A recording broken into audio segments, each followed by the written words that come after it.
So today, we want to recommend some books.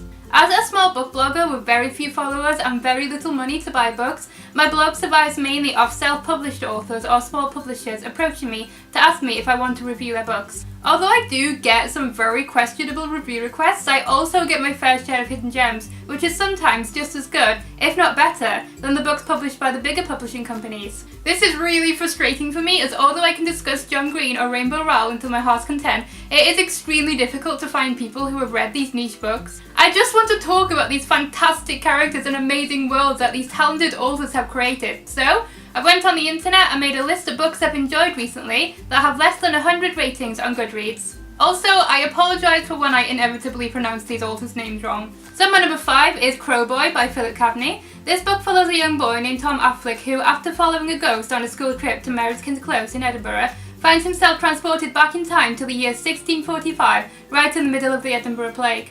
As someone who was trashed for historical novels, I really loved this one, and I love that it was set in Scotland. This book is extremely fast-paced and mixes historical facts with fantasy to create the perfect mixture. Along with Crowboy, there is also 17 Coffins and One for Sorrow, which each focus on a different point of Scottish history.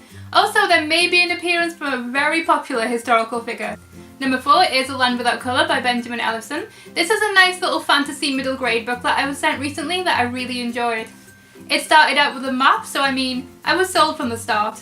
It follows a young boy named Alvin who, after blowing a huge bubble out of gum, floats away and finds himself in a colourless land. With the help of a talking squirrel and a mouse, because this is the land of colour, of course animals are going to talk, Alvin must find a way to return the colour to the land. This was a really silly and fun book that defies the laws of physics that young children will love. It's also filled with some pretty illustrations that are perfect for young readers who find a wall of text a bit daunting. Number 3 is The Felix Chronicles Freshman by Artie Lowe. It follows a boy named Felix August who has tragically just lost his parents in a house fire and is about to start his first year at Portland College. Felix is reluctant to make new friends and go to parties, but then he meets his roommate Lucas, a TV reality star with a big personality. Felix soon finds out that he has abilities that his friends don't have, and a serial killer known as the Faceman may be out to get him. I love that Felix was a little older than most YA characters, as I don't find many YA books that are set in university. I also love that the book perfectly mixed together contemporary and fantasy, as I feel as if a lot of books that try to do this tend to fail. My main problem with this book was that it did drag on a little, and at 500 pages I felt as if some of the subplots were a little unnecessary. However, I am looking forward to reading the sequel and I'm going to be starting it very soon.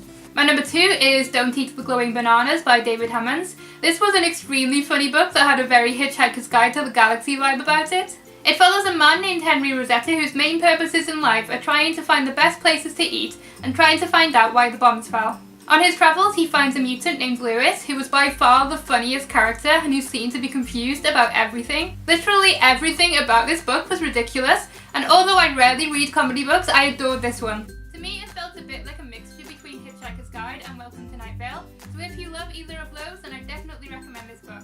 Also, it's only just over 200 pages long, so it's a fairly quick read if longer books are not your thing. And my number 1 book is The Island by Olivia Levez. I could not believe that this book did not have more ratings on Goodreads than it did, as this is honestly one of the best books I've read all year.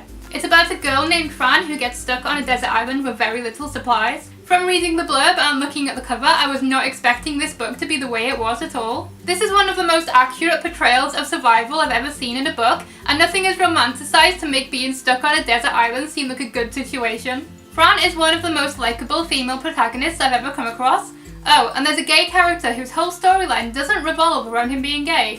Finally!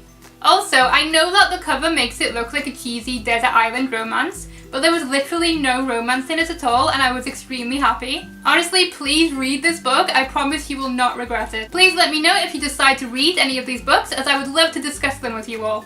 There are so many authors whose work doesn't get the attention it deserves, and I literally could have made this video an hour long if I'd wanted to. I'll leave links to all the Goodreads pages of the books I've been talking about down in the description. Please feel free to subscribe if you want more videos like this, and who knows, maybe one day I'll make videos more frequently. Bye for now! It follows a boy named August Waters. No, it doesn't. Augustus Waters. He's dead, spoilers.